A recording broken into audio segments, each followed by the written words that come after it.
चलिए सभी मित्रों को नमस्ते।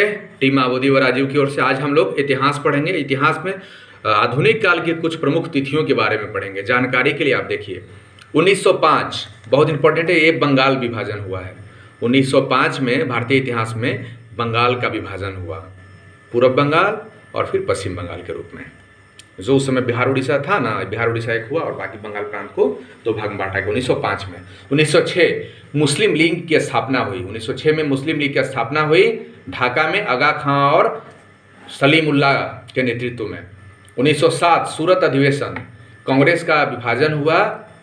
सूरत ताप्ती नदी के किनारे है सूरत, कांग्रेस का विभाजन हुआ, कांग्रेस फूट, सूरत विभाजन, नरमदल गरमदल विभाजन हुआ। 1908 न्यूज़पेपर अधिनियम लाया गया और किंग्स फोर्ट की हत्या हुई थी मुजफ्फरपुर में खुदीराम बोस एवं प्रफुल्ल चा की। पहली क्रांतिकारी घटना है किंग्स फोर्ट की हत्या 1908। 1909 में मॉडलेमेंट सुधार है, आपको जानकारी 1909 का अधिनियम आया है मॉडलेमेंट सुधार में।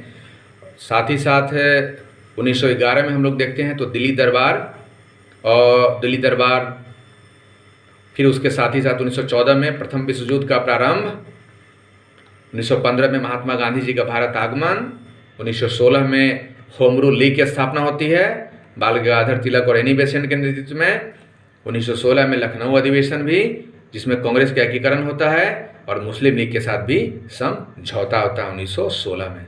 1917 में चंपारण सत्याग्रह आंदोलन है। चंपारण सत्याग्रह 1917 में गांधी जी के द्वारा किया गया था जो बिहार में।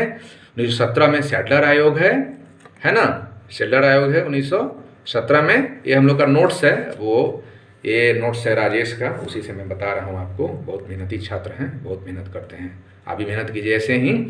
तो 1918 में एक खेड़ा आंदोलन है, अहमदाबाद मजदूर आंदोलन। ये महात्मा गांधी जी के द्वारा आंदोलन ये चलाया गया था। तो 1908 में गुजरात के खेड़ा में आंदोलन हुआ, फिर अहमदाबाद में भी ये मिल मजदूरों के साथ, और फिर मजदूर आंदोलन वही है, अहमदाबाद मिल मजदूर आंदोलन, खेड़ा आंदोलन 1918। 1919 में रॉलेट एक्ट 1919 में, ना बिल ना वकील ना दलील, काला कानून बोला जाता था। इसी के विरुद्ध में जो ये हुआ था, तो 13 अप्रैल 1919 को जलियांवाला बाग हत्याकांड हुआ। 13 अप्रैल 1919 को जलियांवाला बाग हत्याकांड। 1920 में फिर असहयोग आंदोलन की शुरुआत गांधी जी करेंगे। भारत ट्रेड यूनियन का भी ये होगा, भारत ट्रेड यूनियन के अध्यक्ष लाला लाजपत राय जी बनेंगे और एक कांग्रेस बम्बई इत्यादि में अधिवेशन होगा। 1921 में मोपला विद्रोह केरल में, किसानों एवं जमींदारों के मध्य होगा बीच में। 21 में मोपला विद्रोह और भारतीय कम्युनिस्ट पार्टी CPI की स्थापना होगी 21 में। 22 में सिविल सेवा की परीक्षा की शुरुआत हो जाएगी इलाहाबाद में। 1922 में 5 फरवरी 1922 को चौड़ी चौड़ा कांड होगा, जिससे महात्मा गांधी अब अशोक आंदोलन को वापस ले लेंगे। 1923 में स्वराज पार्टी की स्थापना होगी, CR दास एवं मोतीलाल नेहरू करेंगे कांग्रेस के अंदर में ही। 24 में कांग्रेस का वार्षिक अधिवेशन की अध्यक्षता महात्मा गांधी जी करेंगे। एकमात्र अधिवेशन बेलगांव अधिवेशन, इसमें अध्यक्षता महात्मा गांधी करेंगे। और 1924 में ही HR हिंदुस्तान रिपब्लिकन एसोसिएशन की स्थापना सचिंद्र सान्याल, राम प्रसाद बिस्मिल और चंद्रशेखर आज़ाद करेंगे कानपुर में। बहुत इंपॉर्टेंट है, सान्याल बिस्मिल आज़ाद कानपुर में करेंगे HRA की स्थापना। 1925 में काकोरी कांड होगा और RSS का गठन भी होगा 1925 में ही। CPI का भारत में फिर आगमन हो जाएगा, भारत में फिर इसका स्थापना होगी CPI की। तो 25 में काकोरी कांड, RSS का गठन। काकोरी कांड और रेल डकैती हुआ था। 1927 में साइमन कमीशन का गठन होगा ब्रिटेन में, और 28 में साइमन कमीशन भारत आएंगे, मुंबई आएंगे 1928 में। 28 में नेहरू रिपोर्ट है और HSRA Hindustan socialist Republican association. आप 1924 में पढ़े थे, HRA के बारे में पढ़े थे, हिंदुस्तान रिपब्लिकन एसोसिएशन सान्याल बिस्मिल और आज़ाद साहब किए थे।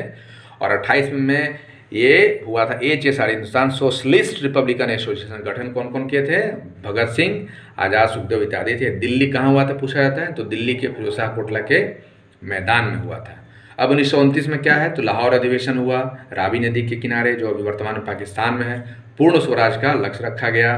1930 में 1930 में सविनय अवज्ञा आंदोलन की शुरुआत होगी, दांडी यात्रा गांधी जी करेंगे। 30 में 1931 में गांधी इरविन समझौता। 1931 में गांधी इरविन, ये 31 है, गांधी इरविन समझौता। 30 में प्रथम गोलमेज सम्मेलन। 1932 में पूना समझौता, पूना पैक्ट गांधी और बाबा साहेब के बीच में। 1932 में पूना पैक्ट। 33 में वर्धा से हरिजन यात्रा शुरू करेंगे गांधी जी। 35 में भारत सरकार अधिनियम, बर्मा अलग हो जाएगा। 37 में प्रांतीय चुनाव एवं मंत्रिमंडलों का गठन होगा राज्यों में। 39 में फॉरवर्ड ब्लॉक की स्थापना करेंगे नेताजी सुभाष चंद्र बोस। 40 में फिर 1940 में अगस्त प्रस्ताव, और 1940 में व्यक्तिगत सत्याग्रह भी है। थोड़ा सा ये हो गया था, एक बच्चा आ गया था घर में तो ये कर दिया है। 1940 में व्यक्तिगत सत्याग्रह आंदोलन।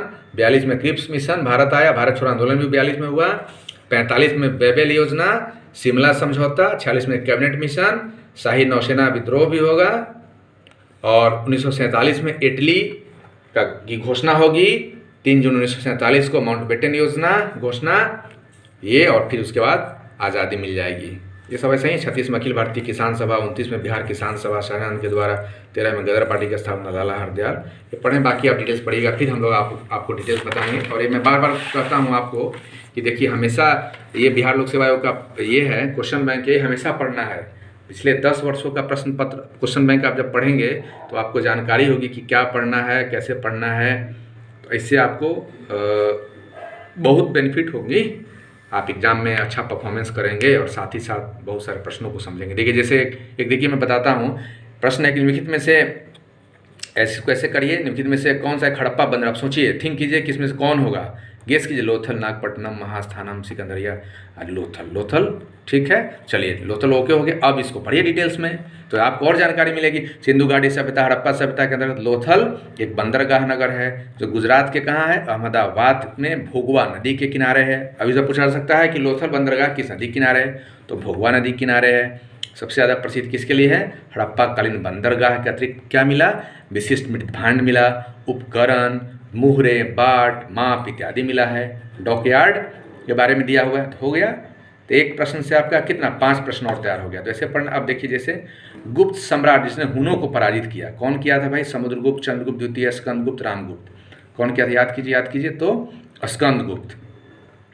ठीक है, अब हम लोग डिटेल्स पढ़ेंगे। गुप्त सम्राट कौन, स्कंदगुप्त को हून, इनको हून हरिन केसरी भी बोला गया था इसी कारण। तो स्कंदगुप्त ने हुनों को पराजित किया और जूनागढ़ अभिलेख इन्हीं का है, स्कंदगुप्त से संबंधित है। स्कंदगुप्त इसमें सफलता मिली है।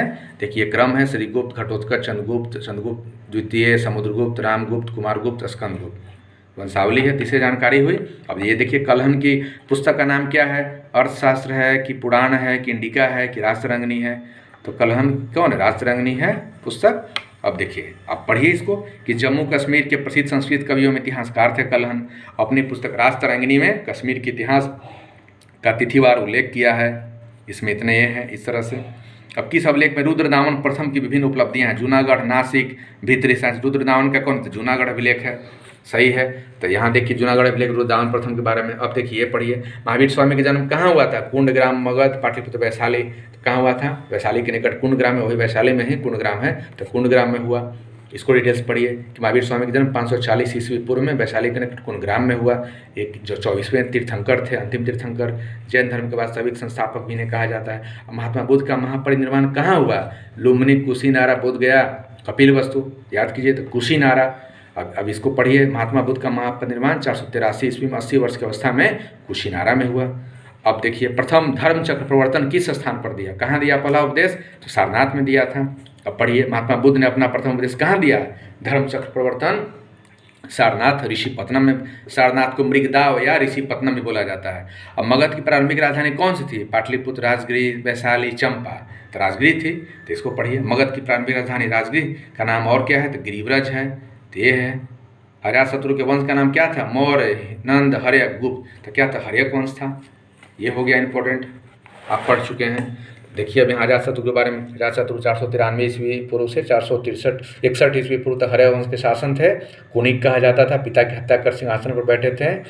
इनके लड़के उदयन, इनकी हत्या हो गई। अब तृतीय बौद्ध सभा किस स्थान पर बुलाई गई, तक्षशिला, बोध गया, सारनाथ, पाटलिपुत्र। अशोक के समय कहाँ, पाटलिपुत्र हो गया। इसको पढ़ लीजिए। अब देखिए पूरा डिटेल्स दिया हुआ है यहाँ। तो प्रथम बौद्ध संगीति कहाँ हुआ, तो राजगृह में। द्वितीय कहाँ हुआ, तो वैशाली में। तृतीय कहाँ हुई बौद्ध संगीति, तो पाटलिपुत्र में। चतुर्थ कहाँ हुई भाई बौद्ध संगीति, तो कश्मीर के कुंडलवन में हो गया। इसके बाद में अब और भी है, मिडाइवल है, फिर गुलाम वंश। तो इस तरह से आप भी ऐसे कर पढ़िए, टिक भी करते रहिए और ऐसे डिटेल्स आप पढ़िए। देख रहे हैं ना। फिर मैं आपको और बताऊंगा। और इस तरह से आप अपनी पढ़ाई जारी रखिए।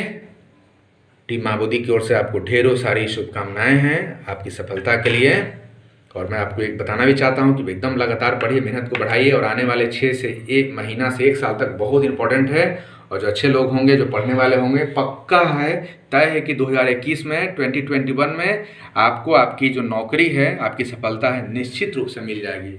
और आपकी सफलता की कामना हम प्रभु से भी करेंगे कि आप सफल हो जाएं। चलिए, तो अब मैं आपसे विदा लेता हूं, फिर मैं मिलूंगा। धन्यवाद, थैंक यू।